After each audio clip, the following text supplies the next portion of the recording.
All right, let's talk about something you've probably seen blowing up your social media feed. These viral videos, these ominous headlines, all claiming that just two companies are secretly pulling the strings of the entire global economy.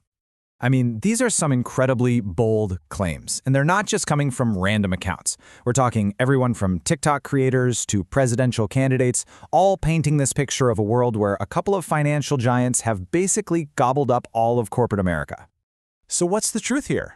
Today, we're going to dig in and unpack the reality behind these massive accusations.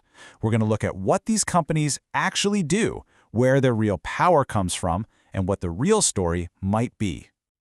Okay, so the core of this whole theory, this puppet master idea, it all starts with one fact. And honestly, it's a genuinely startling one. It's about who owns the shares in America's biggest, most powerful companies. Get this. A report from Cambridge University found that BlackRock, Vanguard, and State Street are the top shareholders in a staggering 88% of the companies in the S&P 500. Yet, you heard that right, 88%. When you see a number like that, you can totally understand why these theories just take off. And then there's this number, which really adds fuel to the fire. Just between BlackRock and Vanguard, they manage $17 trillion in assets. That's trillion with a T. It's a number so huge it's hard to even wrap your head around, and of course, it leads directly to these theories of world domination. But here's the thing. This is where the whole "they own the world" idea kind of falls apart. It's based on a really common but fundamental misunderstanding of how these companies actually work. You see, these firms are what's called asset managers. That means the vast majority of that $17 trillion, well, it isn't actually their money. It belongs to millions and millions of their clients. Pension funds, big institutions, and yeah, everyday people like you and me with a 401k. Just look at BlackRock, for example. It's wild. They're managing a mind-bending $10 trillion for other people, but the company itself, its own assets are about $123 billion. See the difference? They're more like a custodian. They're holding the bag, not owning what's inside it. Okay, so they don't own the shares. Fine. But they do get to vote with them at shareholder meetings, right? And that's where their real and often very controversial influence comes from. But even that power has some major limits. See, most of the money they manage is in passive funds. This is a super important point. It basically means those funds are on autopilot. They are legally required to just mirror an index, like the S&P 500. They can't just threaten to sell all their Ford stock because they don't like a new car model. Their hands are tied.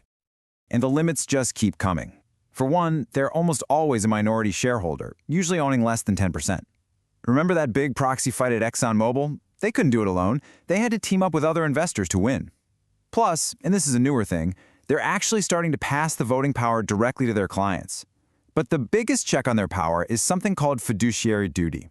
It's a legal requirement that says their number one job is to make money for their investors, not to push some personal or political agenda.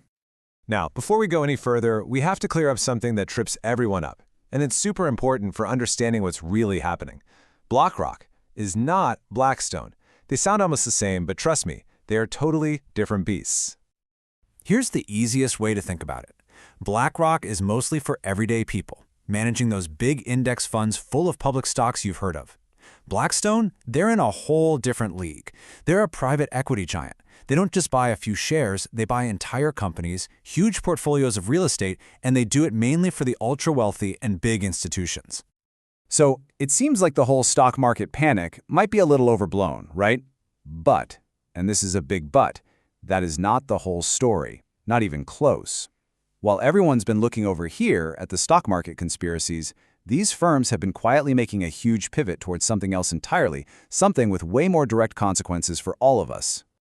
This new frontier isn't about owning little pieces of hundreds of companies. It's about buying real assets. We're talking about the physical stuff, the steel, the concrete, the pipes, the actual infrastructure that we all depend on to live our daily lives. Want a perfect example? Right now, an investment fund managed by BlackRock is in the process of buying Owlet, which is the parent company of Minnesota Power. We're talking about the company that provides electricity to 150,000 actual homes. And hey, this isn't just about the power grid. Look at this list. We're talking water systems, housing, airports, toll roads you drive on, even the data centers that are literally powering the device you're watching this on right now, the stuff you absolutely cannot go without. And you see, this shift is everything. It is one thing to have some indirect influence on a public company. It is a completely different ballgame to directly own the water utility, because that has a direct, tangible impact on our lives, and you'll probably feel it first in your wallet.